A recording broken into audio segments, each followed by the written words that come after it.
नमस्कार, Rewa 24 city cable network के ताज़ा तरीन अंक के साथ मैं शैलेंद्र। सबसे पहले प्रमुख खबरें। खुलेआम चाकू लहरा रहे युवक को उसके साथियों सहित गोविंदगढ़ पुलिस ने किया गिरफ्तार। रीवा पुलिस ने चेन स्नैचिंग और चोरी की वारदातों का किया बड़ा खुलासा। विश्वविद्यालय पुलिस ने झझरा कॉलोनी से 930 सीसी नशीली कप सिरप की बरामद, आरोपी दंपति को किया गिरफ्तार। और गौवंश को राष्ट्र आशय का दर्जा देने राष्ट्रपति के नाम सौंपा गया ज्ञापन। खबरें विस्तार से। आइए नजर डालते हैं पहली खबर पर। रीवा जिले के गोविंदगढ़ थाना क्षेत्र स्थित एक पर्यटन स्थल पर युवक का खुलेआम चाकू लहराते वीडियो सोशल मीडिया पर तेजी से वायरल हो रहा है। प्रत्यक्षदर्शियों के अनुसार घटना के दौरान वहां मौजूद लोगों ने तत्काल गोविंदगढ़ पुलिस को सूचना दी। सूचना मिलते ही मौके पर पुलिस पहुंची और चाकू लहराने वाले युवक सहित 3 अन्य युवकों को हिरासत में लेकर थाने ले गई।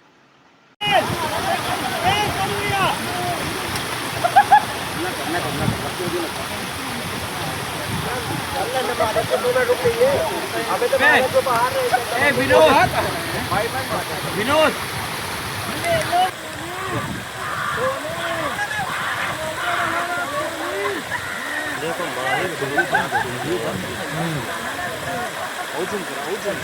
कर लिया चेहरा फुल नहीं है तो ठीक है, ऊपर आ रहा है। रीवा पुलिस ने शहर में चैन स्नैचिंग और चोरी की वारदातों का खुलासा करते हुए बड़ी सफलता हासिल की है। पुलिस ने गिरोह की 3 महिलाओं को गिरफ्तार कर उनके कब्जे से चोरी का सोना, चांदी का सामान और नकदी बरामद की है। पुलिस अधीक्षक के निर्देश में सिविल लाइन थाना पुलिस ने 23 और 24 मार्च 2024 को हुई चैन स्नैचिंग की घटनाओं का खुलासा करते हुए 3 महिला आरोपियों को गिरफ्तार किया है। आरोपियों के कब्जे से एक सोने का मंगलसूत्र, एक सोने की चैन, सोने की अंगूठी, चांदी की पायल, 2 जोड़ी बिछिया, करीब 8 लाख रुपए कीमत का चोरी का माल बरामद किया गया। पुलिस के अनुसार गिरफ्तार महिलाओं के खिलाफ पहले से भी चोरी और चैन स्नैचिंग के कई मामले दर्ज हैं। अब गिरोह के अन्य सदस्यों की तलाश की जा रही है। सिविल लाइन थाना अंतर्गत पद्माकर कॉलोनी में 23-24 की दरमियानी रात में एक सिद्धिविनायक ज्वेलर्स में चोरी हुई थी, जिसके तहत आदरणीय पुलिस अधीक्षक महोदय के मार्गदर्शन पे टीमें बनाई गई, जिसमें थाना सिविल लाइन, अमैया और साइबर की टीमों ने संयुक्त रूप से काम कर सीसीटीवी फुटेज खंगाले तो उसमें एक संदेही वरुण लोनिया दिखाई दिया। उसको अभिरक्षा में लेके पूछताछ करने पर उसके साथ ही सुजीत लोनिया और संदीप लोनिया के साथ में मिलकर अपराध करना पाया गया, जिसमें इस तीनों को संयुक्त रूप से पूछताछ करने पर इनके द्वारा क्षेत्र में विभिन्न थानों में कई चोरियां की गई, जिसमें से सब मिला के हमको लगभग 8 लाख का मसरूका और 7 चोरियों का खुलासा हुआ है। वर्तमान में आरोपियों से लगातार पूछताछ जारी है, क्योंकि इन्होंने कई मोटरसाइकिल चोरी और मोबाइल चोरियों के भी ये आरोपी हैं। तो मसरूका में हमारे पास सोने चांदी के जेवर, पायल आदि चीज़ें बरामद हुई है, जो कि रखा हुआ है, जिसमें इनके आरोपियों के पूर्व रिकॉर्ड भी हैं, जिसके आधार पर इनके लिए और कड़ी से कड़ी सजा की कार्रवाई की गई है। टीम को पुरस्कृत करने के लिए आदरणीय एसपी साहब ने घोषणा कर दी गई है, जो कि संयुक्त थाने की टीम है, उनको पुरस्कृत कर दिया जाएगा। कैसे मैम दुकान में ये लोग घुसते थे और किस प्रकार पहले रेकी करते थे, क्या करते थे? हाँ, रेकी करके सेंधमारी करते थे ये लोग। पहले अच्छे से देख लेते थे पूर्व से ही कि कौन सी दुकान में किस टाइप की चीज़ें हैं, या ताला वाला या कहाँ क्या है, तो रेकी करके इन्होंने चोरी कर घटना को। अभी तो 7 चोरियों का खुलासा हमारा हुआ है, जिसमें से कुछ दुकानों की है, कुछ मोबाइल चोरियों की है। 8 लाख का मसरूफ का जब्त हुआ है इसमें। चोरी का सामान जैसे बेचते थे किसी को तो नहीं, उसमें अभी जांच जारी है कि कहाँ बेचते हैं। अभी पूछताछ इनसे वर्तमान में जारी है, व्यक्तियों को रिमांड पर लेकर और पूछताछ की जाएगी। आरोपी कहाँ के हैं, कहाँ से? ये कबाड़ी मोहल्ला के हैं, रीवा में। तीनों आरोपी वहीं के? हाँ, तीनों। शहर के अन्य थानों में चोरियाँ लगातार हो रही हैं, किसी थाना क्षेत्र और समान थाना क्षेत्र में, वहाँ भी कुछ चोरियों का खुलासा हुआ है? हाँ, विभिन्न थानों का चोरियों का खुलासा हुआ है इसमें 2-3, और अभी हमारी टीमें लगातार प्रयास कर रही है इनसे पूछताछ के कि और निकल जाए। बाकी अन्य गिरोह पे भी लगातार नज़र रख के कार्रवाई की जा रही है।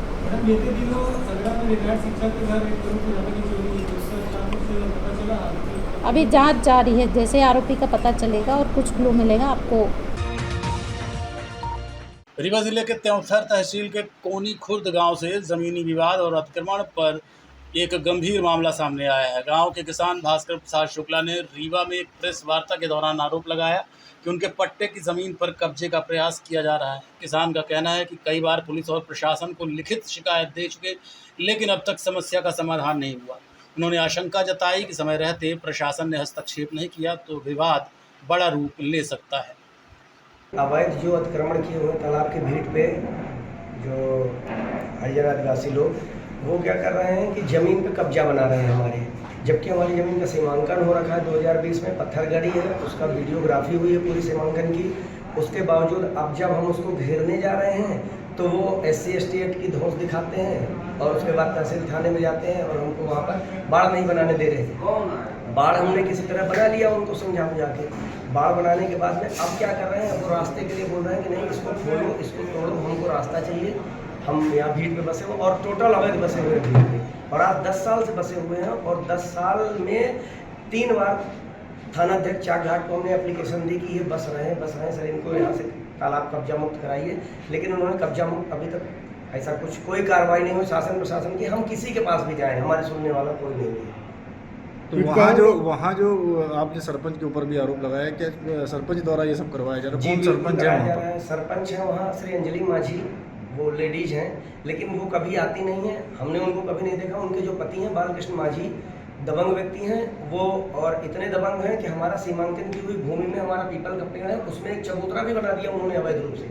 कम 30 बाई 20 का चबूतरा बनाया उन्होंने उसमें, जिधर से उनका निकास है सबका उधर चबूतरा बना दिया है। अब परेशानी हमको ये हो रही है कि हम अपनी बाड़ बनाते हैं और ये पशु वगैरह सब रखे हुए हैं, उसको घुसेड़ते हैं, जानवरों से नुकसान कराते हैं, तार काटते हैं फेंसिंग की, और उसके बाद जब जाओ तो यही कहते हैं कि कैमरा चालू रखो, कोई भी आएगा उसको लिपट जाओ, पकड़ लो, ये कर लो, और बस SC ST एक्ट उसी धमकी और उसी एक्ट के कारण हम लोग आधा किलोमीटर दूर अपनी गाड़ी खड़ी करते हैं कि भैया कोई हमारे पास ना आए। तो इसकी शिकायत आपने कहीं की होगी? इसकी शिकायत सर 2014, 2018, 2020 में 3 बार पत्र के माध्यम से थाना चाक घाट को किया है हमने, 3 बार। उसकी रिसीविंग है कलेक्टर को नहीं, वही थाना अध्यक्ष को किया हमने, और उसके बाद अभी जब हम गए तो उसको बना लिया हमने, फेंसिंग बना लिया।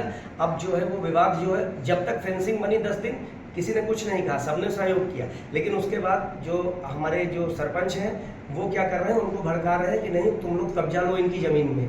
तो इस कारण परेशान हैं, बहुत परेशान हैं। तो कहाँ की ज़मीन है ये? सर ये कोनी खुर्द, जो देवधर तहसील में कोनी खुर्द का हरी तालाब है, उसके चारों तरफ, और सबसे बड़ी बात है हरी तालाब के चारों तरफ जो अतिक्रमण है उसमें अधिकांश लोगों को प्रधानमंत्री आवास मिला हुआ है और घर सबका बना हुआ है गाँव में, लेकिन उसके बावजूद वो वहाँ पर कब्जे की नीयत से बसे हुए हैं। विवाद का कारण क्या, कैसे विवाद हो रहा है वहाँ पर इतना लंबा? सर विवाद का कारण क्या था, हमारी जमीन की क्या हुआ कि उस पर नहर खोदी, एक नहर सिंचाई विभाग ने खोदा, पिताजी सर्विस करते थे बाहर MPB में, और उस समय वो आके जमीन के बीचों बीच से नहर खोद दी। जब उन्होंने नहर खोद दी तो नहर और उसके बीच का जो इलाका है तालाब के भीट का, वो लोगों को लगने लगा कि ये तो शासकीय है, ये तो सरकारी है, इस पे कब्जा करो।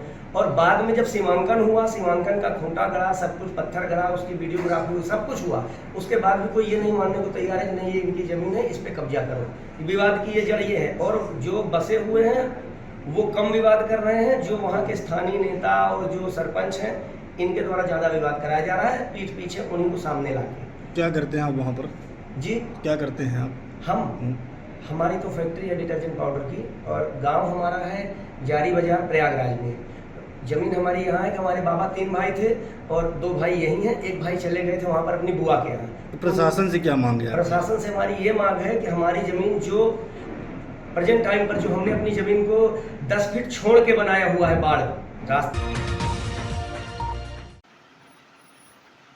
रीवा में गौ सम्मान आह्वान अभियान के तहत राष्ट्रपति के नाम एक ज्ञापन जिला प्रशासन को सौंपा गया। सौंपे गए ज्ञापन में भारतीय संविधान के अनुच्छेद 48 और 51A का हवाला देते हुए गोवंश को राष्ट्राशय का दर्जा देने, केंद्रीय गौ सेवा मंत्रालय की स्थापना, एक समान केंद्रीय गौ संरक्षण कानून लागू करने और गौ हत्या पर प्रभावी रोक की मांग की गई। ज्ञापन में गो आधारित प्राकृतिक कृषि को बढ़ावा देने, प्रत्येक जिले में आदर्श गौशालाएं स्थापित करने, राष्ट्रीय राजमार्गों पर गो एम्बुलेंस की व्यवस्था करने तथा स्कूलों में गो विज्ञान को पाठ्यक्रम में शामिल करने का भी सुझाव दिया गया। अभियान से जुड़े लोगों का कहना है कि ये पहल देश भर के करोड़ों नागरिकों की भावना से जुड़ा विषय है। गौ माता गौ माता गौ माता के सम्मान। कलेक्टर भी नहीं आ रहे बाहर, कैसा देख रहे हैं? लोगों का विचार ये है कि देश का हित होगा तभी सभी का हित होगा। तो जो शास्त्र का नियम है, अपूज्या यत्र पूज्यन्ते पूजनीयो न पूज्यते त्रीणि तत्र भविष्यन्ति दारिद्र्यम मरणम भयम।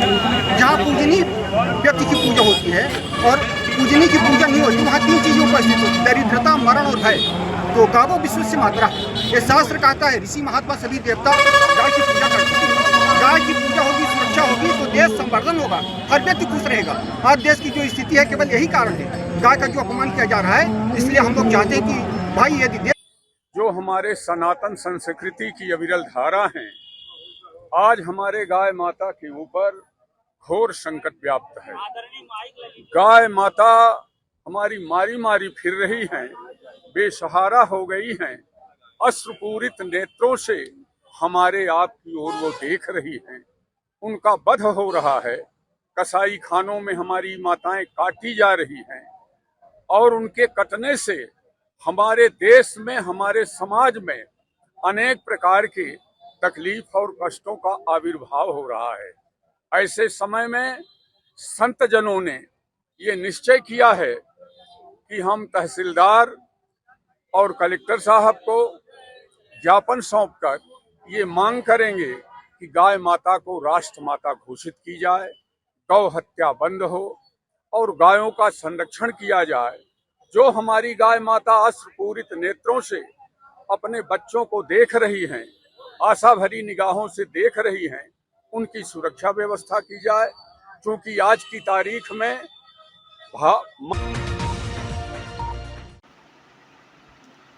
रीवा के बिछिया थाना क्षेत्र अंतर्गत गंगापुर के पास एक दर्दनाक सड़क हादसा हो गया।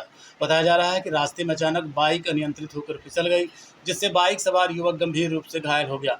हादसा इतना गंभीर था कि युवक के गले में गहरी चोटें आई हैं, वहीं सिर पर गंभीर चोटें बताई जा रही हैं।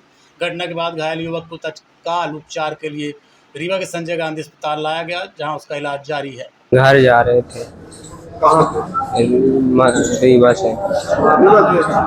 कहाँ घर कहाँ है? जमुनिया टोला मड़वा। कहाँ पे एक्सीडेंट हुआ? किस चीज़ से? गंगापुर के पास। गंगापुर के पास कहाँ से एक्सीडेंट हुआ? गाड़ी से, साइकिल गाड़ी से, मतलब गिर गए थे अपनी गाड़ी से। अपनी गाड़ी? कौन सी गाड़ी से? कौन सी गाड़ी से थे? रेटिना से तुम चला रहे थे और साथ में जो बैठा हुआ था? भाई मेरा। कितनी उम्र है उसकी? 14। साइकिल से एक्सीडेंट हुआ? साइकिल नहीं, उसके बचाने के चक्कर में मोड़ दिए थे। साइकिल वाले को पकड़ नहीं है? तो कहाँ लगा भाई को? भाई को गले में भी चोट है। क्या नाम है? देखते रहिए Rewa 24 news city cable network. मिलते हैं छोटे से ब्रेक के बाद। शर्मा की दुल्हन जब ब्याह के आई, संग रीवा ज्वेलर्स का हार ले आई। छा गया नाम शर्माइन का गहना, हाय रे शर्माइन का गहना, हाय रे शर्माइन का गहना। शर्मा ने बहन का ब्याह रचाया, रीवा ज्वेलर्स का सेट फिर से ले आया। बन गया वो मिसराइन का गहना, हाय रे मिसराइन का गहना, हाय रे मिसराइन का गहना। मिसराइन का बेटा अफसर बन गया, पत्नी के गले में आईना चमक गया। बन गया वो अफसराइन का गहना, हाय रे अफसराइन का गहना, हाय रे अफसराइन का गहना। शर्माइन की बिटिया डोली चढ़ गई, हार पे डायमंड की रोशनी जग गई। बन गया नई बहुराइन का गहना, हाय रे बहुराइन का गहना। रीवा से लेकर विंध्य तक छाया, हर शादी में रीवा ज्वेलर्स का नाम आया। पीढ़ी दर पीढ़ी विश्वास से जगाया, रीवा ज्वेलर्स ने हिस्सा निभाया। कोई ब्याह कराए या न कराए, हाय पर गहना बनाए तो रीवा ज्वेलर्स से बनाए। शर्मा की दुल्हन जब ब्याह के आई, संग रीवा ज्वेलर्स का हार ले आई।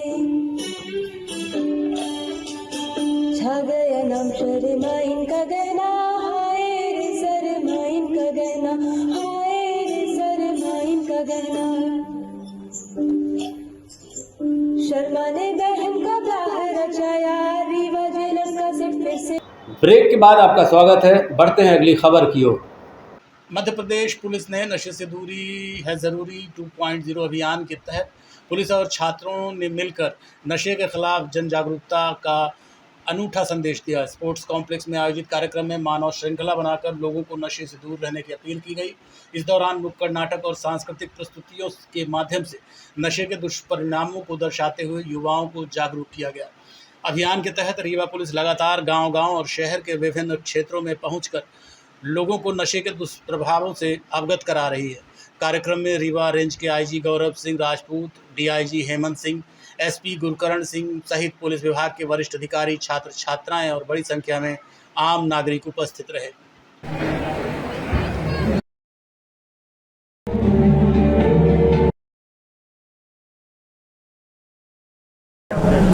माननीय मुख्यमंत्री महोदय की मंशा अनुरूप और आदरणीय डीजी साहब की मंशा अनुरूप इस समय पूरे प्रदेश में नशे से दूरी है ज़रूरी 2.0 कार्यक्रम जो है वो लॉन्च किया गया है। उसी के तारतम्य में आज रीवा जोन के अंतर्गत रीवा ज़िले में ये प्रोग्राम ऑर्गेनाइज़ किया गया था। बालकों से और बालिकाओं से जो स्कूल के छात्र छात्रा हैं उन्होंने विभिन्न सांस्कृतिक और रंगारंग कार्यक्रम प्रस्तुत करके और एक चेन बना के ड्रग फ्री रीवा का संदेश दिया।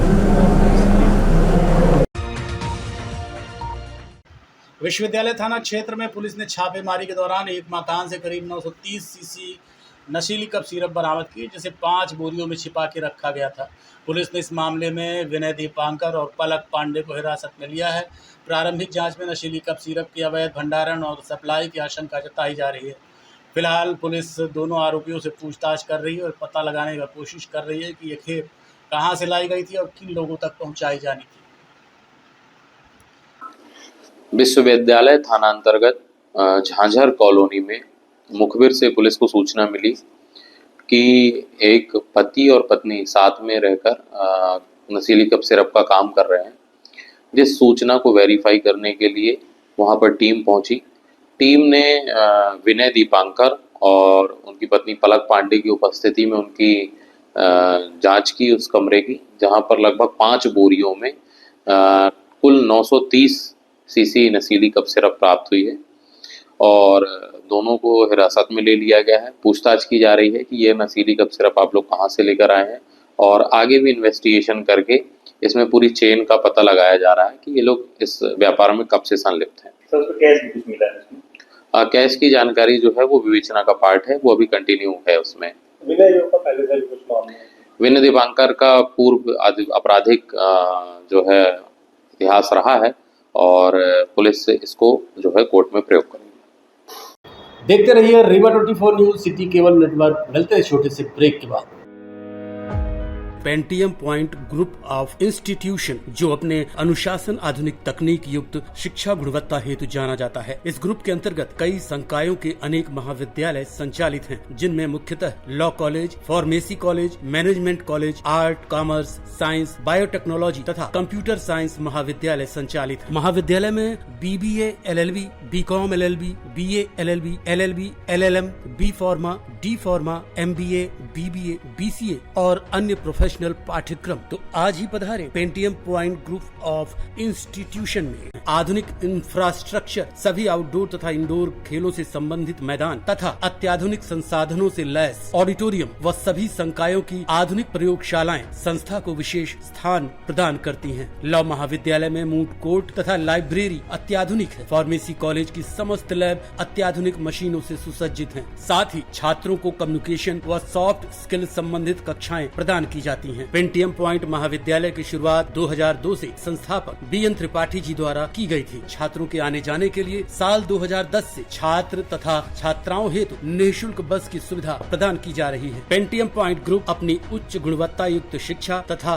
छात्रों के प्लेसमेंट हेतु जाना जाता है। इस ग्रुप के अंतर्गत संचालित महाविद्यालय bar council of India, pharmacy council of India, AICTE तथा उच्च शिक्षा मध्य प्रदेश शासन द्वारा मान्यता प्राप्त महाविद्यालयों का संचालन करता है। तो महाविद्यालय का भ्रमण एक बार जरूर करें। पता इस प्रकार है। महाविद्यालय का प्रथम कैंपस करहिया बीणा सिमरिया रोड तथा दूसरा कैंपस हरदी बीणा सिमरिया रोड में स्थित है। पेंटियम पॉइंट ग्रुप का हेड ऑफिस कॉलेज चौक के समीप स्थित हेड गेवार नगर में है।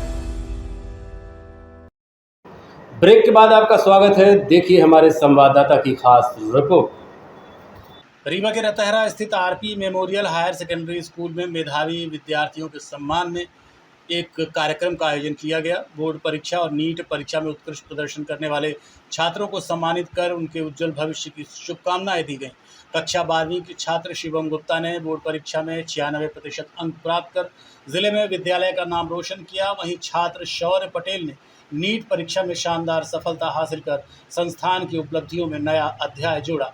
इस अवसर पर विद्यालय परिवार के सभी मेधावी विद्यार्थियों को सम्मानित करते हुए उनके उज्जवल भविष्य की कामना की गई। समारोह में छात्र छात्राओं, अभिभावकों और शिक्षकों ने उत्साहपूर्वक भाग लिया। विद्यालय प्रबंधन ने कहा कि विद्यार्थियों की ये सफलता अन्य छात्रों के लिए प्रेरणा स्रोत बनेगी। आपका नाम? मेरा नाम शौर्य पटेल। शौर्य पटेल जी, आप कौन से स्कूल में पढ़ते थे? मैं RP memorial public school Ratahara में पढ़ता था। आप स्कूल के पढ़ने के बाद घर में कितने घंटे स्टडी करते थे? स्कूल के बाद मैं करीब 6.5 से 7 घंटे पढ़ाई करता था। स्कूल के जो टीचर लोग थे उनका कैसा आपके बीच में तालमेल था? उनका तालमेल बहुत ही अच्छा था। जिस तरीके से जैसे ही मेरे एग्जाम्स आसपास आ रहे थे उन्होंने मुझे बहुत सपोर्ट किया और लास्ट के टाइम पे रिवीजन क्लासेस भी लगवाई एक्स्ट्रा। जैसे कि आपने नीट में कौन से रैंकिंग आई आपकी? मेरी रैंकिंग है 56,664 और मेरे मार्क्स हैं 529। आने वाले भविष्य में आप क्या बनना चाहते हैं? मैं एक अच्छा डॉक्टर बनना चाहता हूँ और ऑफ कोर्स देश के मरीजों के लिए सेवा करना चाहता हूँ। डॉक्टर तो आप बन जाएंगे, नीट का आपने एग्जाम फाइट किया है, इसके आने वाले डॉक्टर के अलावा भी कुछ प्लानिंग है? अभी तो मैंने इतना कुछ खास सोचा नहीं है। अभी बस मैं एक्साइटेड हूँ अपने अगले 5.5 साल की जर्नी के लिए। बाकी मेरे प्लान्स हैं कुछ फ्री कैंप्स लगवाने के लिए डॉक्टर बनने के बाद। आप अपने नीट का योगदान किसे श्रेय देते हैं? मैं सबसे ज़्यादा तो अपने पेरेंट्स, अपने मम्मी पापा को देता हूँ और उसके बाद मैं अपने टीचर्स को भी बहुत ज़्यादा श्रेय देता हूँ क्योंकि उन्होंने ही मुझे पूरे 2-2.5 साल पढ़ाया और मुझे सपोर्ट किया हर वक्त। आपका नाम? मेरा नाम है संदीप पटेल। जैसे कि उन्होंने बताया नीट निकाला, आपकी आरपी मेमोरियल स्कूल से टीचरों का कैसा इनका इसका तालमेल था? टीचरों का बढ़िया तालमेल था। आरपी मेमोरियल स्कूल के टीचरों ने बहुत सपोर्ट किया और जो भी इसको दिक्कतें होती थी तो उनसे कंसल्ट करता था और काफी सपोर्टिव थे टीचर। ये अपने घर में कितने घंटे स्टडी करते थे? ये 6 से 7 घंटे एक्स्ट्रा स्टडीज करते थे मैंने स्कूल के बाद भी। जैसे कि इन्होंने नीट निकाला एग्जाम, ये भाभी अब बहुत अच्छे डॉक्टर बनना चाहते हैं। डॉक्टर बनने के बाद क्या आप लोगों ने प्लान किया? डॉक्टर बनने के बाद MS निकाले, MS के एग्जाम PG और अच्छा डॉक्टर बने, यही शुभकामनाएं हैं। देखिए भविष्य में जैसे इन्होंने आप बताया, मेरे डाउट जो भी क्वेश्चन होते थे हमारे टीचर के सहयोग रहते थे, तो आपके स्कूल में एक से एक अच्छे टीचर हैं और आज की डेट में 100 की लिस्ट में आपको 5 नंबर आता है भाई की। ये कैसे आप लोग संभव कर देते हैं टीचरों का? सर मैनेजमेंट अच्छा हो तो सारी चीजें पॉसिबल हो जाती हैं, तो मैनेजमेंट हमने अच्छा रखा है यहाँ का, इसलिए सब चीजें पॉसिबल हो सकती है। आपका पूरा नाम? मेरा पूरा नाम संदीप कुमार पटेल। आपके भतीजे क्या नाम है? शौर्य पटेल। अगर आप ये सोचते हैं कि कामयाबी का मतलब किसी परीक्षा को पास कर लेना है या जीवन में वही लोग कामयाब है जिनने कोई कॉम्पिटिशन एग्जाम निकाल लिया है या कोई नौकरी कर रहे हैं, तो ये बहुत छोटी बात है। जीवन इसलिए उस पर खुश नहीं रह सकता है या जीवन में इसलिए सुकून नहीं रह सकता कि आपने कोई नौकरी कर ली है या आपने कोई कॉम्पिटिशन एग्जाम निकाल लिया है या आप पैसे कमा रहे हैं। जीवन, मैंने कहा ना कि जैसे एक पड़ाव आने के बाद निश्चित तौर पे आपने कोई कॉम्पिटिशन फाइट किया है तो उस दिन जो खुशी मिलती है वो बहुत ही भयानक होती है। मतलब आप यकीनन साथ में आसमान पर होते हैं, आपने मेहनत की हुई है और उसका वो फल है, तो आपको उसे एंजॉय करना भी चाहिए। पर आप जब देखेंगे, जब आप कॉलेज में पहुंच जाएंगे तो उसके बाद जैसे हजारों लोग होंगे तो वो सब चीज़ें धीरे धीरे डल होने लगेगी। जो आंतरिक खुशी होगी उसमें कहीं ना कहीं आप हर रोज़ कोई कॉम्पिटिशन नहीं दे सकते और हर रोज़ कोई एग्ज़ाम का रिजल्ट नहीं आएगा कि आपको उतनी ऊर्जा से उतनी खुशियाँ प्रदान कर सकते। लेकिन बच्चों, मैं जीवन में मैं ये चाहता हूँ कि हर बच्चे को शिक्षा का बराबर अधिकार। आज के अंक में इतना ही। देखते रहिए Rewa 24 news city cable network.